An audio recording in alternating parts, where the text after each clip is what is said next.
Hi guys and welcome back. So today we have with us the Tata Altroz and we will be doing a walk around review. This is the XM Plus CNG variant. The car is about 7 months old and it has run about 17,000 kilometers. The price for this variant is about 9.5 lakh rupees on road.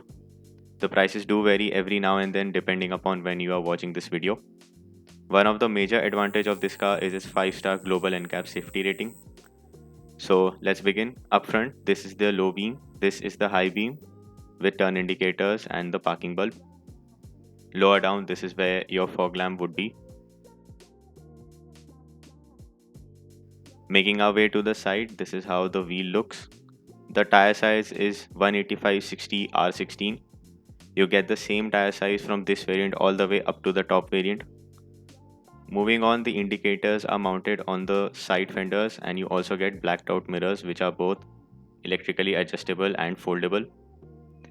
You can also fold these mirrors every time you lock or unlock the car. There is a black shoulder line that runs to the entire span of the car. And you also get body color door handles. Making our way to the side, you can check out the side profile. The ground clearance of the car stands at 165 mm. Moving towards the back, this is the fuel lid. Let's open it. So from here, you can fill both petrol as well as CNG. The compliance plate is also mounted here. And this is the cutoff switch. If your fuel lid is open, then the car will not start. And being BS6 phase 2, this car also supports E20 fuel as well. Now coming to the back, this is how the tail lamp looks. You can have a look. You get blacked out tail lamps and these are not LEDs, these are only halogens. Making our way up top, you get this blacked out treatment over here for the spoiler. And this is the high mount stop light, which is LED.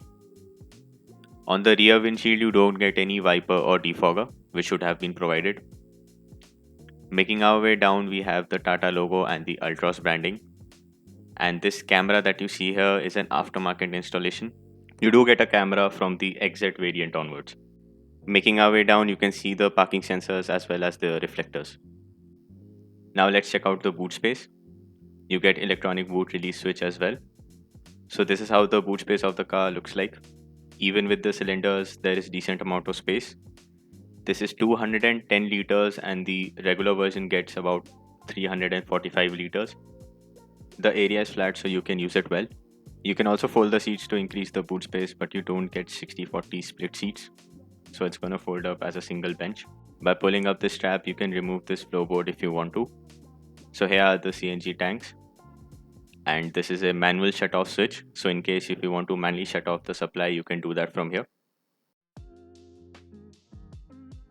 Talking about the spare wheel, so by unscrewing this nut, you can access the spare wheel which is mounted underneath the car. This sort of mechanism is used in some of the big SUVs also. So as you can see, here is the spare wheel. And over here is the parcel shelf and one more sticker which shows the location of the shut-off valve. You get this boot cover on the inside along with a grab handle to close the boot. So let's quickly close the boot and we'll check the interiors. So the door handles are mounted upwards right behind the window. Now before we go in, here's a look at the door. You get piano black door handle along with the space for the tweeter. Down here is a power window switch and two cup holders, and one of them can house a 1 liter bottle as well. And down here is your speaker grill. Here's how the opening looks like. The door opening is quite good and the door itself opens about 90 degrees as you can see. And here is a look at the rear seats. You get fabric upholstery in black color along with fixed headrest. And this is the ISOFIX child seat mounts. You get this on both the sides. Let's get inside. So this is how much legroom I am getting. The front seat is set to my height, which is 5'8", and I am getting about 2 to 2.5 inch of space. And this is how much under thigh support I am getting. You can have a look. I have some space below the seat where I can stretch my feet, and the seat itself is very comfortable. You should not have any problems in the long journeys. Making our way up to the top, you also get a grab handle. Now let's close the door. So this is the view out of the window, you can see. The size of the window is at par with the competition, and the window line itself is also low, so no problems there. This is how the left side door looks like. Down here there is some space at the center console to keep your stuff. The armrest is an aftermarket accessory which the service center broke for some reason. The AC vents are offered but from the exit trim onwards, and the central hump is not too much, so the middle passenger should not have that much of a problem. This is how the dashboard looks like from the back. You can have a look. Now let's go at the front and we will check out what's offered there. So this is how the front door looks like, which also opens at 90 degrees. Same dual tone color scheme as the back. You can have a look. And again, blacked out door handles along with the space to mount the tweeter. Down here you get all 4 power windows along with the mirror controls. You push down on the joystick from the center position to fold or unfold the mirrors. Down here you have bottle holders which can also house 1 liter bottle. And this is a dedicated space to keep an umbrella. And over here is the speaker placement. Here is how the front opening looks like. You can check it out. Now let's get inside. And this is how the front steering wheel looks like. You get steering mounted media controls. Over here on the right you get chrome accent for the AC vents. And this is the switch to change between CNG and petrol, along with some dummy buttons. Down here there is some space to keep your coins and other stuff. And just below that is the hood release lever. And here is a look at the pedals. The keyhole is illuminated, as you can see. Coming to the control stalk, this one operates the headlights, and the headlight leveler is also placed here. And this is the wiper controls along with the intermediate function. Now let's check out the instrument cluster. So as you can see, this is a fully digital instrument cluster. It shows you information like trip A, trip B, odometer, time, etc. And it says on the display that CNG mode is active along with a symbol. Do note that in CNG mode it will not show any fuel average or instant fuel economy or range. It only shows that in the petrol mode. As you can see here, as I switch back to the petrol, it shows all these informations. It also shows seatbelt warning for passengers as well, along with all other important informations. You get a tachometer on the left and fuel meters on the right. The top right one is the CNG gauge, and just below that is the petrol gauge. Now let's check out the audio system.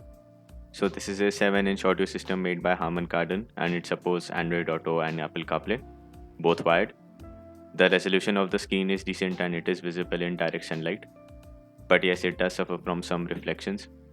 It also has some other basic features like Bluetooth, USB, FM, etc. In the upper variants, you can also adjust your air conditioning controls from here, as well as ambient light function.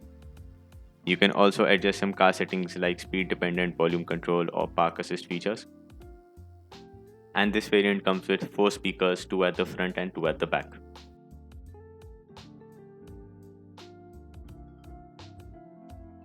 Below the audio system, you have central AC vents with chrome accents and the hazard light switch. And down here you have the air conditioning controls. This is a manual air conditioning unit. Automatic air conditioning starts from XT variant. So this is how you would control the temperature, and this is the fan speed.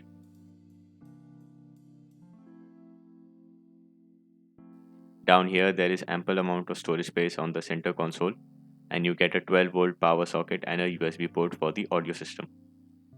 So this is a 5-speed manual gearbox along with a dummy button and some storage space below the handbrake, as well as a place to put another charging socket, and you get 2 cup holders, and you can keep a half liter bottles in them. And this is the aftermarket armrest, which is broken, as you can see. Here's the look at the front seat fabric. You get black color seats with adjustable headrests. Coming to the top side, you get a single halogen cabin lamp along with a mic for the audio system. In the upper variants, you get a sunglass holder as well.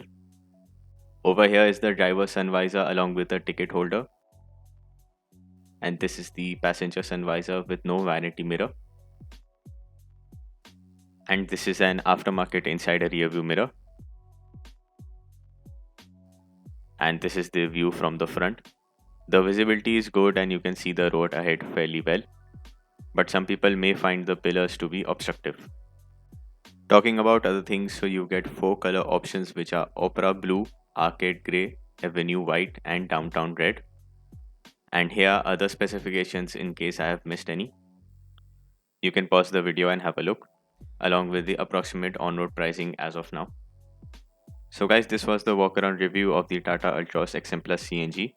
And if you like this video, then do consider hitting that subscribe button as well as the bell icon to get notified each time we upload a new video. Thanks for watching, and I'll see you next time.